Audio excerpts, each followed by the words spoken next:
La Sainte Bible, Louis II, introduction à la seconde épître à Timothée. La seconde épître de Paul à Timothée ressemble dans ses grandes lignes à la première. Le lecteur devra donc se référer à l'introduction de 1 Timothée pour un complément d'information. Voici la structure de l'épître qui nous intéresse. 1. Adresse et salutations, chapitre 1, versets 1 à 2. 2. Affection de Paul pour Timothée et encouragement à tenir ferme, chapitre 1, verset 3, chapitre 2, verset 13. 3. Conduite envers ceux qui s'écartent de la saine doctrine et de la pureté chrétienne, chapitre 2, verset 14, chapitre 4, verset 5. 4. Paul à la perspective de sa mort et communication sur diverses personnes, chapitre 4, verset 6 à 18. 5. Salutations et doxologie finale, chapitre 4, verset 19 à 22. L'auteur dit que le Seigneur répande sa miséricorde sur la maison d'Onésiphore, car il m'a souvent consolé et il n'a pas eu honte de mes chaînes. Au contraire, lorsqu'il est venu à Rome, il m'a cherché avec beaucoup d'empressement et il m'a trouvé. Chapitre 1, versets 16 à 17. Cela laisse supposer que la lettre a été écrite de Rome, où l'apôtre Paul, à la fin de sa carrière apostolique et missionnaire, demeura 2 ans entiers dans une maison qu'il avait louée. Il recevait tous ceux qui venaient le voir. Actes des Apôtres, chapitre 28, verset 30. S'agissant de la teneur de l'épître, Paul se considère comme en fin de carrière et partage ses expériences avec son disciple appelé à continuer la mission pastorale et apostolique. La deuxième épître à Timothée, comme les autres pastorales, traite des problèmes de communauté liés à la charge pastorale de leurs destinataires. Elles sont distinctes toutefois en ce qu'elles insistent sur les rapports qui doivent exister entre le pasteur et celui qui l'a formé pour ce ministère. Il en découle des exhortations très utiles concernant les difficultés à venir du pasteur, surtout en rapport avec les derniers jours. Efforce-toi de te présenter devant Dieu comme un homme éprouvé, un ouvrier qui n'a point à rougir, qui dispense droitement la parole de la vérité. 2 Timothée, chapitre 2, verset 15. Cette épître, comme les autres pastorales, illustre l'accès de la pensée de Paul à l'histoire, surtout si on estime qu'avec ses apparentés, elles sont l'œuvre de l'un de ses disciples ou d'un secrétaire auquel il aurait laissé une grande liberté pour la mise en forme définitive du texte. 2 Timothée au chapitre 4, versets 11 à 13, fait penser à Luc, qui est resté seul avec lui pendant un temps, alors que chapitre 1, verset 3 jusqu'au chapitre 2, verset 13, a l'allure d'un testament. Cette seconde épître à Timothée met l'accent plus que la première sur les relations personnelles qui existaient entre l'apôtre et son disciple. Les exhortations sur la conduite à tenir face aux imposteurs des derniers temps et celles pressantes à continuer l'œuvre du prédicateur de la bonne nouvelle en sont une nette confirmation. 2 Timothée, chapitre 1er. Adresse et salutations. Paul, apôtre de Jésus-Christ par la volonté de Dieu pour annoncer la promesse de la vie qui est en Jésus-Christ, à Timothée, mon enfant bien-aimé, que la grâce, la miséricorde et la paix te soient données de la part de Dieu le Père et de Jésus-Christ notre Seigneur. Affection de Paul pour Timothée, exhortation à la fermeté dans la foi et à la constance dans les travaux du ministère.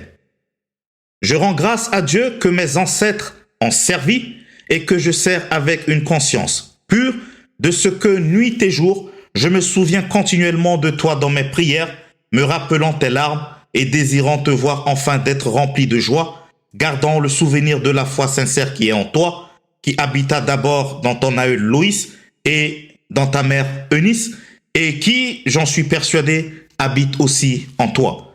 C'est pourquoi je t'exhorte à ranimer le don de Dieu que tu as reçu par l'imposition de mes mains. Car ce n'est pas un esprit de timidité que Dieu nous a donné, mais un esprit de force, d'amour et de sagesse. N'aie donc pas honte du témoignage à rendre à notre Seigneur, ni de moi son prisonnier, mais souffre avec moi pour l'évangile, pour la puissance de Dieu qui nous a sauvés et nous a adressé une sainte vocation, non à cause de nos œuvres, mais selon son propre dessein et selon la grâce qui nous a été donnée en Jésus-Christ avant les temps éternels et qui a été manifestée maintenant par l'apparition de notre Seigneur Jésus-Christ qui a détruit la mort et a mis en évidence la vie et l'immortalité par l'évangile. C'est pour cet évangile que j'ai été établi prédicateur et apôtre, chargé d'instruire les païens. Et c'est à cause de cela que je souffre ces choses. Mais j'en ai point honte, car je sais en qui j'ai cru, et je suis persuadé qu'il a la puissance de garder mon dépôt jusqu'à ce jour-là. Retiens dans la foi et dans la charité qui est en Jésus-Christ le modèle des saines paroles que tu as reçues de moi. Garde le dépôt par le Saint-Esprit qui habite en nous. Tu sais que tous ceux qui sont en Asie m'ont abandonné, entre autres Phygèle et Hermogène. Que le Seigneur répande sa miséricorde sur la maison d'Onésiphore, car il m'a souvent consolé et il n'a pas eu honte de mes chaînes. Au contraire, lorsqu'il est venu à Rome, il m'a cherché avec beaucoup d'empressement et il m'a trouvé. Que le Seigneur lui donne d'obtenir miséricorde auprès du Seigneur en ce jour-là. Tu sais mieux que personne combien de services il m'a rendu à Éphèse. 2 Timothée, chapitre 2. Toi donc, mon enfant, fortifie-toi dans la grâce qui est en Jésus-Christ. Et ce que tu as entendu de moi en présence de beaucoup de témoins, confie-les à des hommes fidèles qui soient capables de l'enseigner aussi à d'autres. Souffre avec moi comme un bon soldat de Jésus-Christ. Il n'est pas de soldat qui s'embarrasse des affaires de la vie s'il veut plaire à celui qui l'a enrôlé. Et l'athlète n'est pas couronné s'il n'a pas combattu suivant les règles. Il faut que le laboureur travaille avant de recueillir les fruits. Comprends ce que je dis, car le Seigneur te donnera de l'intelligence en toutes choses. Souviens-toi de Jésus-Christ, issu de la postérité de David, ressuscité des morts selon mon évangile, pour lequel je souffre jusqu'à être lié comme un malfaiteur. Mais la parole de Dieu n'est pas liée. C'est pourquoi je supporte tout à cause des élus, afin qu'eux aussi obtiennent le salut qui est en Jésus-Christ avec la gloire éternelle. Cette parole est certaine. Si nous sommes morts avec lui, nous vivrons aussi avec lui. Si nous persévérons, nous régnerons aussi avec lui. Si nous le renions, lui aussi nous reniera. Si nous sommes infidèles, il demeure fidèle, car il ne peut se régner lui-même. Conduite à tenir à l'égard de ceux qui s'écartent de la saine doctrine et de la pureté chrétienne. Rappelle ces choses en conjurant devant Dieu qu'on évite les disputes de mots qui ne servent qu'à la ruine de ceux qui écoutent. Efforce-toi de te présenter devant Dieu comme un homme éprouvé, un ouvrier qui n'a point à rougir, qui dispense droitement la parole de la vérité. Évite les discours vains et profanes, car ceux qui les tiennent avanceront toujours plus dans l'impiété et leur parole rongera comme la gangrène. De ce nombre sont Hyménée et Philette, qui se sont détournés de la vérité, disant que la résurrection est déjà arrivée et qui renversent la foi de quelques-uns. Néanmoins, le solide fondement de Dieu reste debout avec ses paroles qui lui servent de sceau. Le Seigneur connaît ceux qui lui appartiennent et quiconque prononce le nom du Seigneur, qu'il s'éloigne de l'iniquité. Dans une grande maison, il n'y a pas seulement des vases d'or et d'argent, mais il y en a aussi de bois et de terre. Les uns sont des vases d'honneur et les autres sont d'un usage vil. Si donc quelqu'un se conserve pur en s'abstenant de ces choses, il sera un vase d'honneur, sanctifié, utile à son maître, propre à toute bonne œuvre. Fuis les passions de la jeunesse et recherche la justice, la foi, la charité, la paix, avec ceux qui invoquent le nom du Seigneur d'un cœur pur. Repousse les discussions folles et inutiles, sachant qu'elles font naître des querelles. Or, il ne faut pas qu'un serviteur du Seigneur ait des querelles. Il doit au contraire avoir de la condescendance pour tous, être propre à enseigner, doué de patience.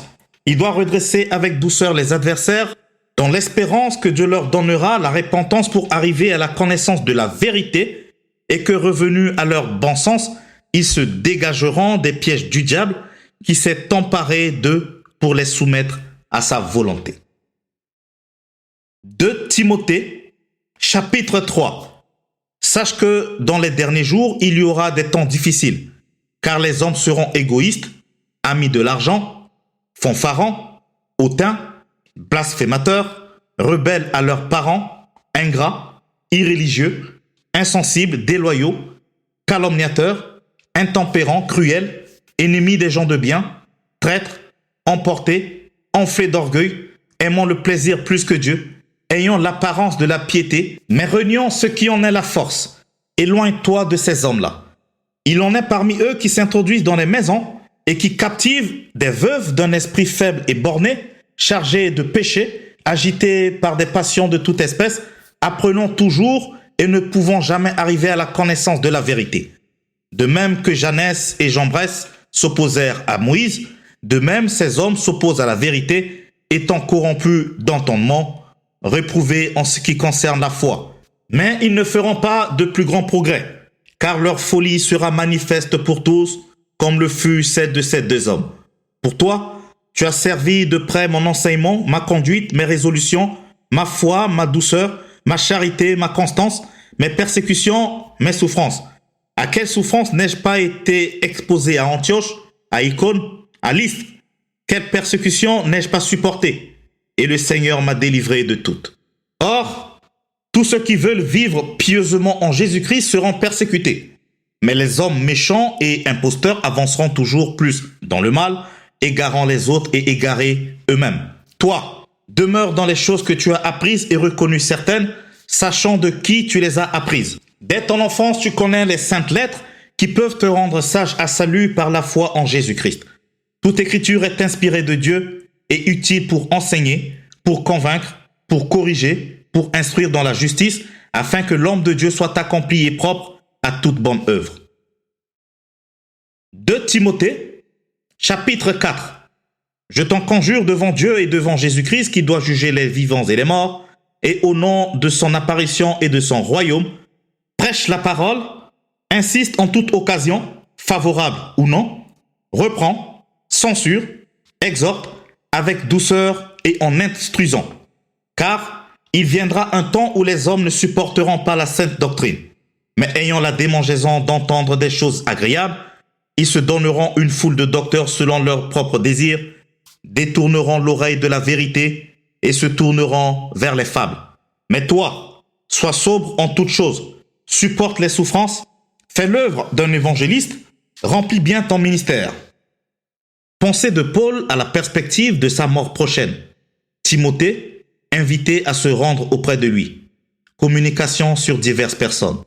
Car moi, je sers déjà de libation et le moment de mon départ approche. J'ai combattu le bon combat, j'ai achevé la course, j'ai gardé la foi. Désormais, la couronne de justice m'est réservée. Le Seigneur, le juste juge, me la donnera dans ces jours-là, et non seulement à moi, mais encore à tous ceux qui auront aimé son avènement. Viens au plus tôt vers moi, car Démas m'a abandonné par amour pour le siècle présent, et il est parti pour Thessalonique. Crescens est allé en Galatie, Tite en Dalmatie. Luc seul est avec moi. Prends Marc et amène-le avec toi, car il m'est utile pour le ministère. J'ai envoyé Tychik à Éphèse. Quand tu viendras, apporte le manteau que j'ai laissé à Troas chez Carpus, et les livres, surtout les parchemins. Alexandre le forgeron m'a fait beaucoup de mal. Le Seigneur lui rendra ses œuvres. Garde-toi aussi de lui, car il s'est fortement opposé à nos paroles.